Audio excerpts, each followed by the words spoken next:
Well, this life is really amazing. Have you ever stopped to think about the first time you realized that you were conscious, that you were awake and aware? How far back was that?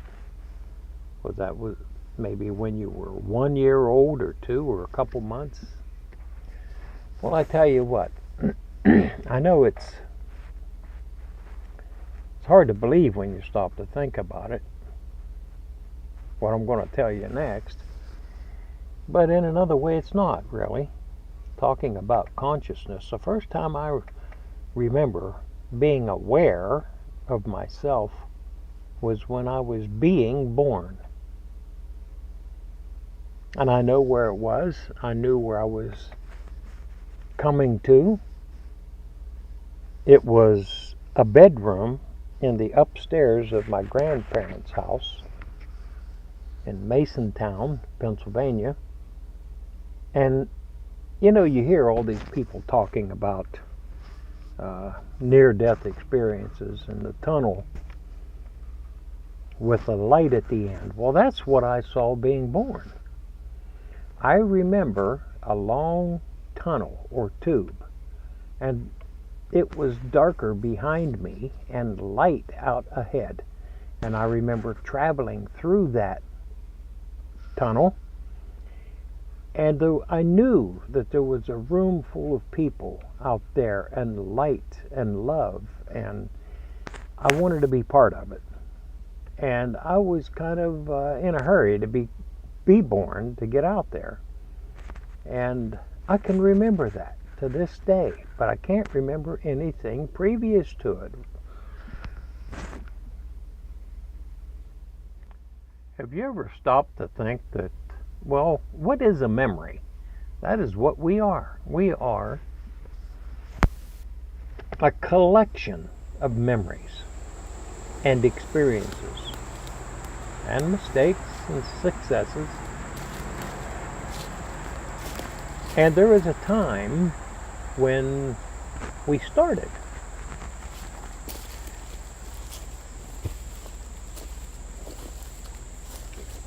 A lot of what you'll hear me speak about here is based on the Bible, and I guess it's also based on the law of one. You know, I look at the Bible as the gospel, or the good news. That's what the gospel means.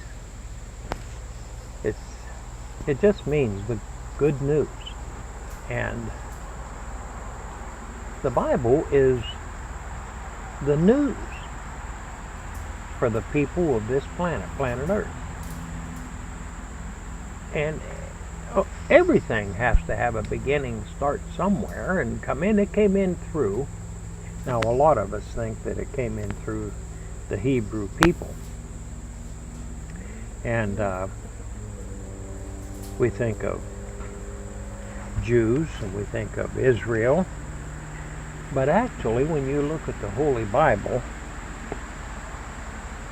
we see that the first man who was called to understand the truth, and that's what he was called for, is to be given a message, and so it could be passed on. His name was Abram, or Abraham. Now, he was a Babylonian. There was no Israelites on the earth at that time. They were born way down the road much later. So God came to the Babylonians first, somebody that we would think of as a Gentile race. And Terah and Abram had departed from Babylon, went out into the plains of Mamre, where all this stuff started to happen. And he was visited by a god, Melchizedek,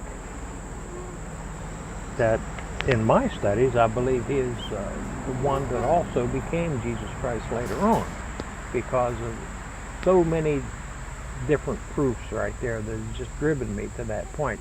I got to watch I don't digress and get off in different directions. But anyway, now arises today this law of one. And it appears to be a similar thing as the good news for Venus, a planet that is in the same solar system as we are. And it is their gospel. But a whole lot of people were running to it, and for some reason they feel they have to discard the good news that was given to the third planet from the sun and start following after the good news that was given to the second planet from the sun. However, can both of them be right? Yes, actually they are. Well, are they both different? Yes, that too. You know, I've noticed that there's this problem we human beings have. We read the Bible. We think everything in there is about us. And it's not. Everything in there is for us. It's for us to read and to understand and grow by, but it's not about us.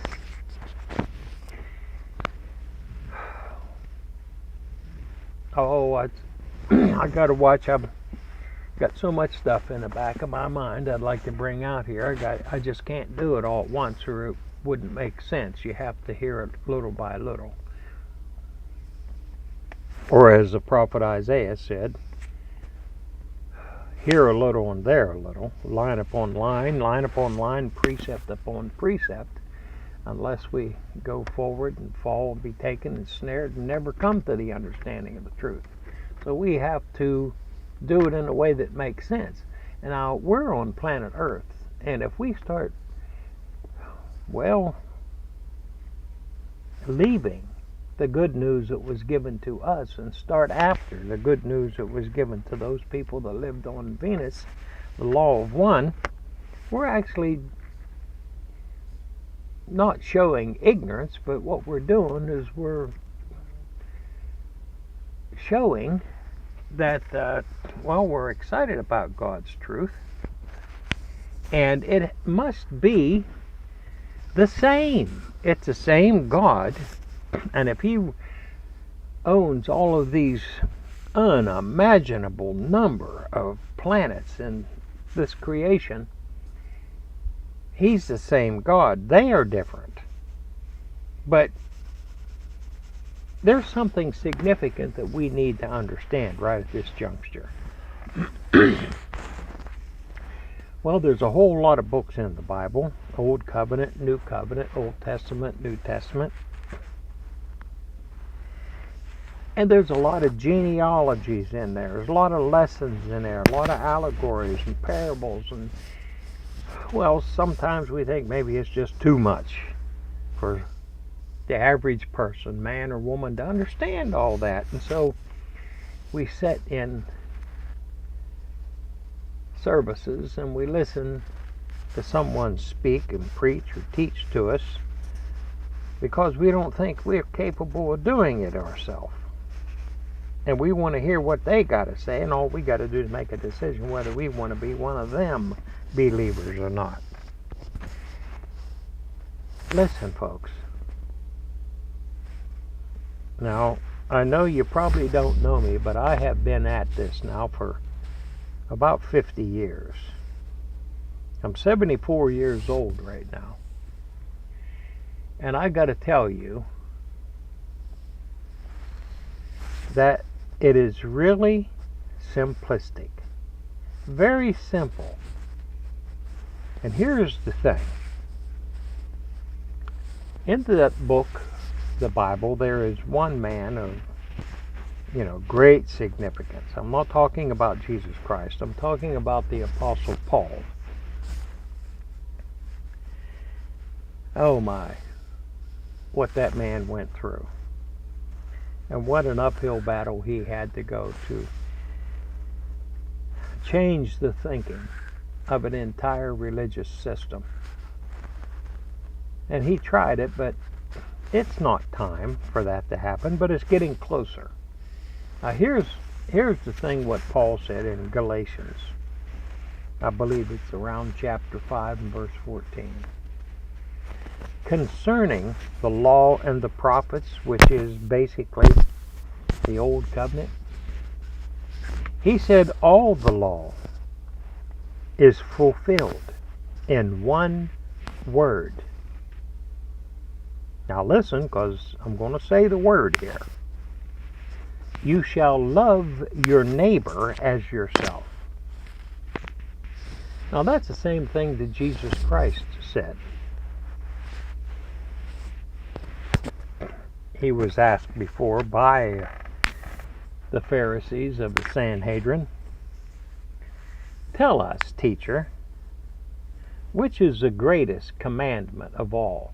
Now, I don't know it if you know or not, but anyway, a side piece of information here is that those commandments were given by angels, not by God the Father that we may have thought did. But the Bible tells us in several places that they were administered by the hand of angels. And it's an attempt to make some kind of a basic physical do or don't law that ends up showing love. And that's what, Christ also said. Or was it Christ? Let's see.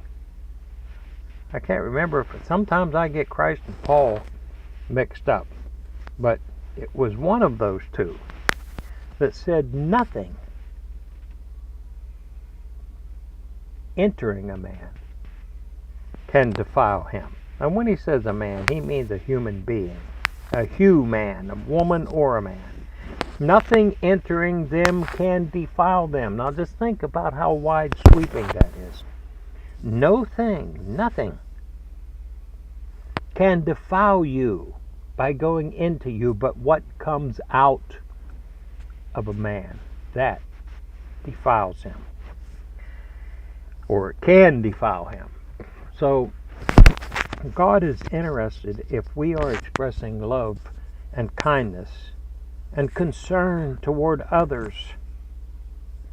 That tells what's inside of you, what comes out of you. Now, if nothing entering a person can defile them, that could be something material. It could be a false doctrine or a mistake.